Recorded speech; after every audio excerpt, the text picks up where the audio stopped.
Mayong adlaw kaninyong tanan nga nagpaminaw karon ning tulumanon, kini ang akong suliran. Ilabi na ninyo Dr. ni Obra o Attorney Elaine Bathan. Ingon man sa mga artista nga maghatag og kinabuhi ning akong suwat suliran. Tawgalan ko niyo sa pangan nga Jilin, hingkod ang pangidaron, minyo og may tulo ka mga anak. Taga Bohol, apa na minyo ko og taga Cavite. Og niya na kami mamuyo dinhi. Punto legal kining akong suliran. Bahin kini sa birth certificate sa akong kamanghurang anak. Aron niyo hisabtan, sugdon ko sa nanganak pa ko ini niya sa usa ka birthing center sa May Mandawi City, Cebu. 18 ka tuig na ang nakalabay. Ingon ini ang mga panghitabo.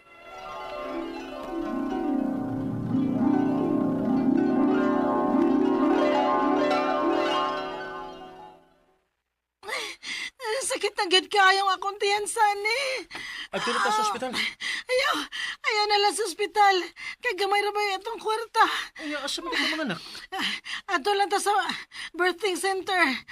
Barato ra ko na bayad dito. Og nakapaprinatal naman ko dito kaduha. Kay dili daw pwede ato mga kun wa ka pa paprinatal. Mau ba? Sige na. Tanan ako sa birthing center. Asa ba na dapit? Nara sa may Giso Mandawi. Sa Good News Medical Clinic.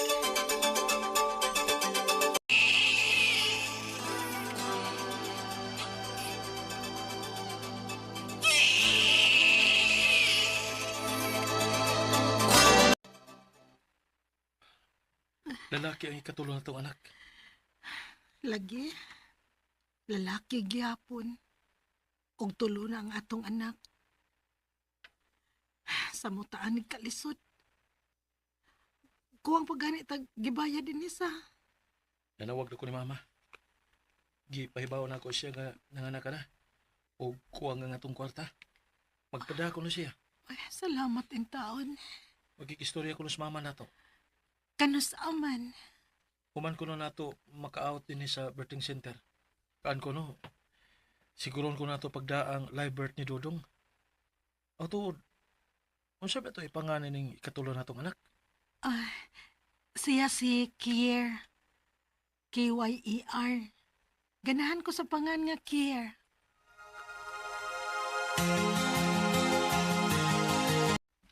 Hinay lang. Kay gamay ra ba ning atong giabangan. Ug musa ka pataan ni gamay nga kahoy nga hagdanan. Siguro pagunit ang bata ha. Oh, alalayin taon ko ha. Saan? Maslide niya ako nga nagkugos ba kong Dodong. Sige. Ako lang bahala diri sa ubos. Sige. Usa ka tikang na lang. Ups. Makala. Ay, salamat. Niabot na kita din sa atong giabangan. Ang duha pa ka nato ka anak nga atong gibilin sa atong silingan sa. Ako turong kuhaon. Pabuto lang sa natong tawag ni mama. Unsa man ka di ay tuyo ni mama nimo. Wag may bao eh. Asa ganito na sila nagpuyo? Sa Cavite. Kay naminyo man siya taga dito. Kay mas pabor man nila nga ato sila puyo. Kay sila mama sa Leyte. Oo. Taga Leyte man da itos mama nimo no. Kadit. Si mama. Siya rin nanawag. Hello, ma. Di amin si Jilin sa bahay, ma. Padungga si Jilin sa ko isulti, be. O ma. Pagkadungog na siya, ma. Maayo. Jilin, nag-ingon man ko sani nako nga lisod man kuno kay inyong kahimtang diha. Maong nagkasabot ning papa ninyo. Nga parion lang mo sa Cavite o diri na lang mo puyo. Ha? Siguro apagda ang mga papilis o mga birth certificate sa mga bata, ha? Ilang tulo. Apil na ka ng bagong nataw. Aron, wa na unya tay problema ay nag-eskwela nas mga bata diri sa Cavite. Recorded by X Thunder Gaming.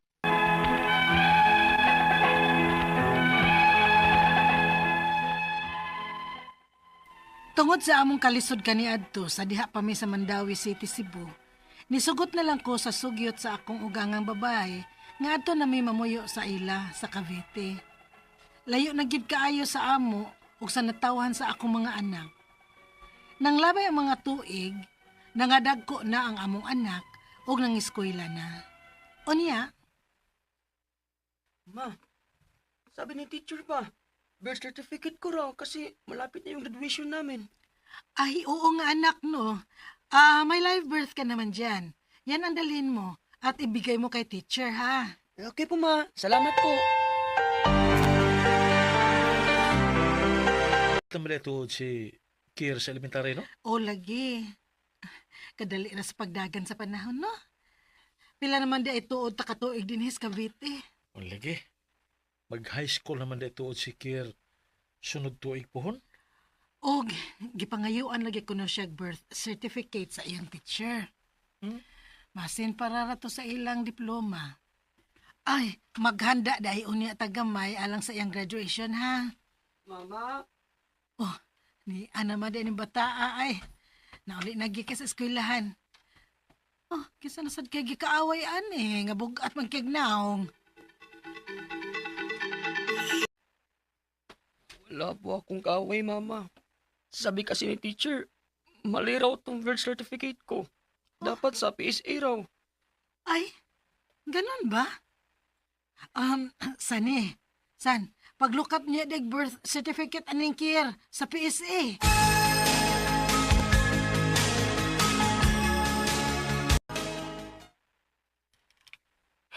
Oh, kumusta ang inyong lakaw sa imong anak sa PSA?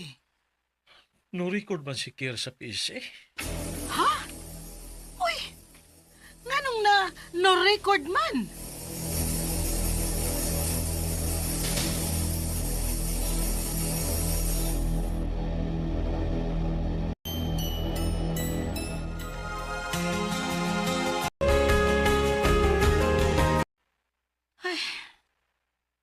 Kinisang atong kabisi. Wala sa gyud ko katiman sa birth certificate sa akong anak.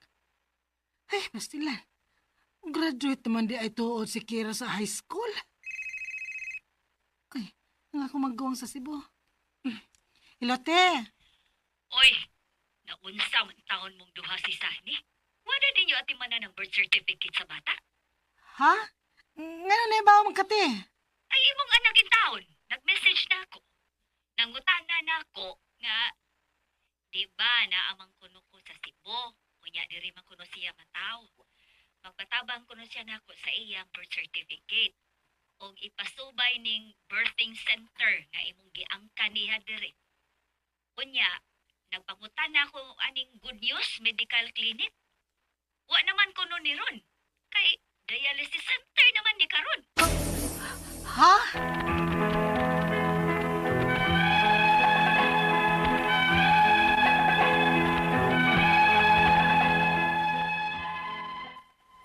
Nakapalit register na dire ang akong bana sa among anak.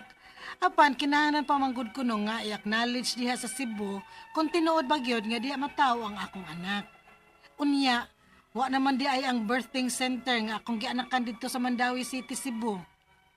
Ang akong mga pangutana mao kining mosunod. Unang pangutana, naa may live birth ang akong anak. Kadtong green copy gani.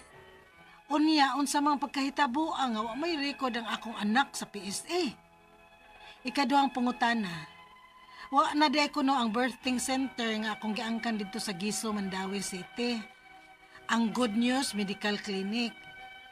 Unsa may angay namong buhaton? Asa man mi mag-follow up?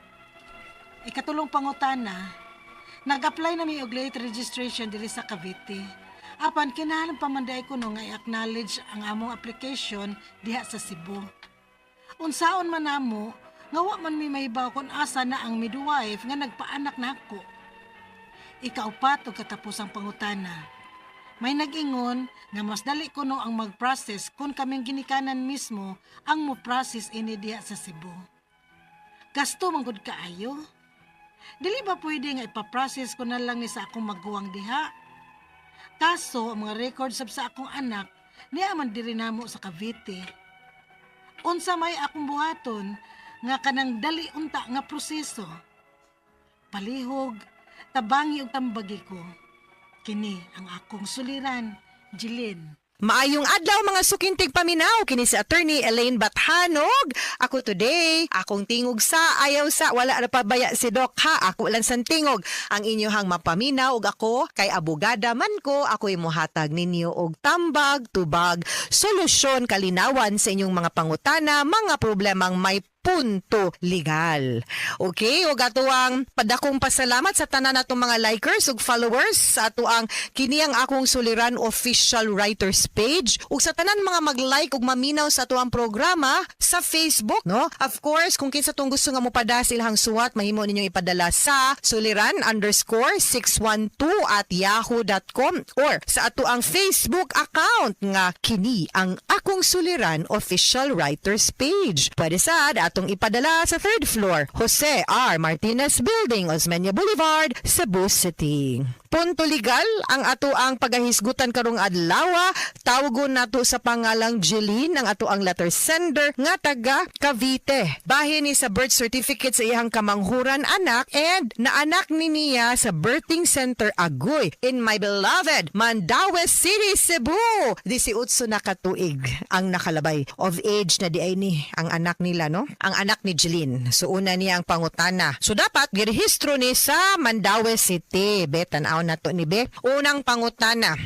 Na ay live birth ang akong anak kadtong green copy gani, that is correct. Unya unsa mang pagkahitabo nga wa may record ang akong anak sa PSA. Oy, posible nga wa siguro na na-receive og nahatod sa birthing center ang imuhang birth certificate kanang live birth. Kay isubmit man na basin gitagaan lang kag kopyas birthing center. Unya ang birthing center nag-expect siguro nga ikay mohatod didto nga sila may dapat mohatod ana didto sa local civil registrars Mandaue. Kay kung naa na sa local civil registrar, isubmit naman na nila dito sa PSA naa na gyud unta na. So muna akong duda, wa siguro gina nahatod dito. Pero pwede man na nimo ipalate registration. Ikaduhang pangutana, wala na di ay kuno ang birthing center sa akong gianakan. Hala, kibaw kog asa ni. Gis sa Giso, Mandaue City. Dili lang ko mosulti sa tinuod, wala na ni nga medical clinic na argudnis likod sa amo. Oy, huy, gidus me. Kibaw kog asa ni. Dara ni likod sa Bachan Press. Naanis AS Fortuna Street, Giso, Mandaue City. Kani nga birthing center. Dugay-dugay na bitaw ni sila tinuod nga birthing center na argudnis likod sa amo. Mo gini da, lumad ba kung taga Mandaue, no? Unya, dili na ninyo sila ma-follow up dito. Ang kanang imong green nga copy, dalhan na lang na dito sa local civil registrar sa Mandaue City para ma-late registration na lang na nimo. Imong ipakita nga naa ni, no? Kay di man naingon pod nga lisod. I-late registration na lang yun ni nato. Kay wa naman tay mahimo ani. Kay wa naman pod dito ay na lang tugok datong birthing center. Hapit kung makasulti da. Ay na lang tugok da ang birthing center ha, i-file na lang na, mag-late registration na lang yun ka.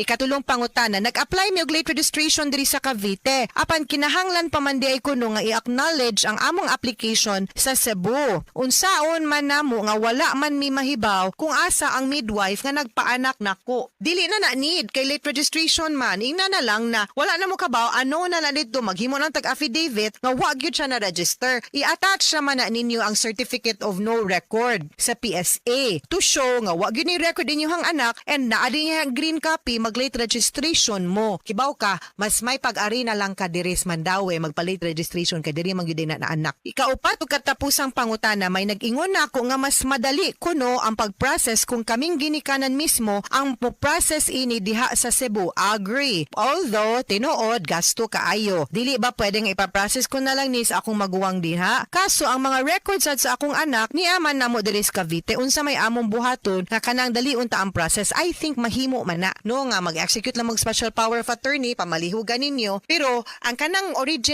document mismo, inyong signature and original pirma gyud ang dapat ninyong i-execute. So, minto si kumpituha, pareho ra mga requirements whether Cavite or Mandaue, unya, ang pag-process na lang, muna lang mong i-authorize nga maoy mulihok sa mga papilis ni mo dinhi sa Mandaue. Okay? Kumpleto hala ang mga documents mas dali. Mga sukintig paminaw, hinaot unta nga namoy nakutlo na pagtulunan karong adlaw. Kini si Attorney Elaine Bathan. Daghan kaayong salamat sa inyong pagpaminaw sa atong tulumanon hangtod sa sunod nga sugilanon. Dinhiga pon sa tuang programa kini ang akong suliran gikan sa RMN Production Center, Radyo Mo Nationwide. Tatak RMN, daghang salamat og maayong adlaw.